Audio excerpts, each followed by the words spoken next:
You're listening to the daily devotional program on Light After Shadows, featuring lessons from God's Word through the everyday life experiences of various authors, based on the CBN Devotional Daily. Our hope is that you will be refreshed daily in your journey of following Christ. Have you ever felt like you weren't important enough, not talented enough? Like the things you do don't really matter? Maybe there are moments when you quietly wonder whether your life has any value in the eyes of others. The world often measures worth through success, status, or appearance. But in the eyes of God, you are not only valuable, you are unique, you are infinitely precious. And He wants you to know that, not just to hold on to for yourself, but to carry as a message to everyone around you. I remember it clearly, my first few days working in a chemical laboratory. My supervisor yanked a full ashtray from my hands and barked, "You can clean anything else, but don't touch my desk." I obeyed. I didn't dare complain. After all, I was just grateful to be hired, even though I had barely scraped through my basic chemistry class. I expected to be fired on the very first day, but instead, my boss reassigned me from lab technician to inventory clerk. That change saved me from embarrassment and kept me employed. Everything felt uncertain at first. I was afraid I'd mess something up, afraid I'd cause an explosion just by misunderstanding the chemical terms my supervisor used when instructing me on refrigeration and mixing compounds. By the second day, I summoned the courage to voice my fears. He sighed and said he'd find a way to train me on the simpler procedures. He kept his word. For the more dangerous substances, he handled them himself. That freed me up to manage the supply room, dispose of expired chemicals, order new materials, and each day, I'd make sure my boss's chair was adjusted just right.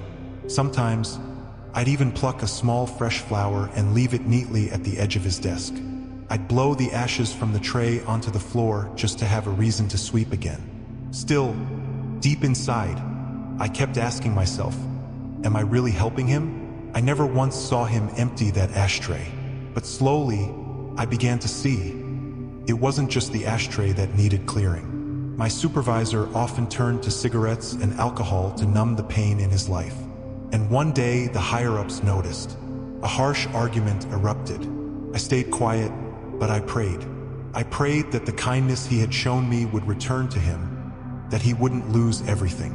After a few tense days, he returned to work. "I'm getting treatment. Don't ask questions," he said shortly.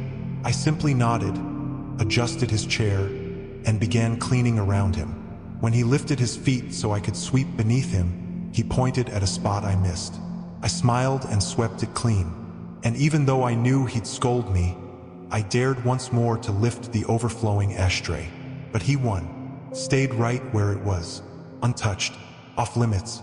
That was the moment I understood why I was really there. My job wasn't just about cleaning or sorting or assisting.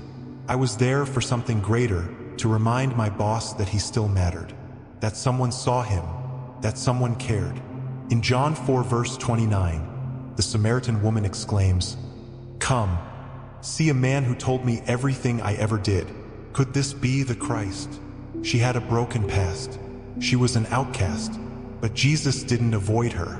He intentionally traveled through Samaria, a place most Jews would go around just to meet her, to speak to her heart, to see her for who she truly was. He didn't just offer her living water. He stayed for 2 more days. He preached the gospel to a people others had written off. He honored them with his presence. He gave them worth with his words.